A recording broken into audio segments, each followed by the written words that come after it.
ഇന്നത്തെ ഏറ്റവും പുതിയ വീഡിയോയിലേക്ക് ഇവർക്കും സ്വാഗതം. 2023 കിങ് ഓഫ് കൊത്ത റിലീസ് ചെയ്ത് ഒരു വർഷത്തിന് ശേഷം റിലീസ് ചെയ്ത ഏറ്റവും പുതിയ ദുൽഖർ സിനിമയാണല്ലോ ലക്കി ഭാസ്കർ.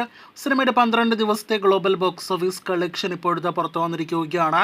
കഴിഞ്ഞ 11 ദിവസങ്ങളിൽ official world wide collection poster വന്ന DQ സിനിമയുടെ കളക്ഷൻ പോസ്റ്ററുകളിൽ ഒരു പതിവ് ഇന്ന് തെറ്റിച്ചിരിക്കുകയാണ്. ഇന്ന് സിനിമയുടെ ഒഫീഷ്യൽ കളക്ഷൻ പോസ്റ്റർ ഇതുവരെ വന്നിട്ടില്ല. അവസാനമായിട്ട് വന്നത് ഇന്നലെയായിരുന്നു. അത് പ്രകാരം 96 കോടി 80 ലക്ഷത്തിന് മുകളിലായിരുന്നു സിനിമയുടെ വേൾഡ് വൈഡ് ഗ്രോസ്. എന്തായാലും 12 ദിവസത്തെ ട്രാക്കേഴ്സ് ഫിഗേഴ്സ് വന്നിട്ടുണ്ട്. അത് പ്രകാരം 90 കോടിയിലേക്ക് സിനിമയുടെ വേൾഡ് വൈഡ് ഗ്രോസ് വെറും 12 ദിവസങ്ങൾ കൊണ്ട് എത്തപ്പെട്ടിരിക്കുകയാണ്.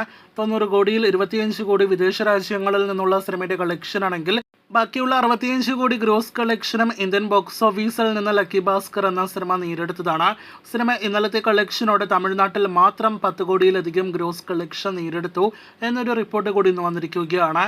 നമ്മുടെ കേരള ബോക്സ് ഓഫീസിൽ മാത്രം 17 കോടിയിലധികം ഗ്രോസ് കളക്ഷൻ നേടിയെടുത്ത സിനിമയുടെ ഇന്ത്യൻ നെറ്റ് കളക്ഷൻ മാത്രം 56 കോടിയും പിന്നിട്ടിരിക്കുകയാണ്. എന്തായാലും അടുത്തൊരു ഒഫീഷ്യൽ കളക്ഷൻ പോസ്റ്റർ ഇന്ന് രാത്രി അതല്ലെങ്കിൽ നാളെയോടെ പ്രതീക്ഷിക്കുന്നു.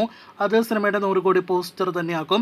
അപ്പോൾ കാത്തിരിക്കാം DQ സിനിമയുടെ ലക്കി ഭാസ്കറിന്റെ ഒഫീഷ്യൽ കളക്ഷനായിട്ട്, ഒപ്പം തന്നെ ട്രാക്കേഴ്സ് കളക്ഷനായിട്ട്.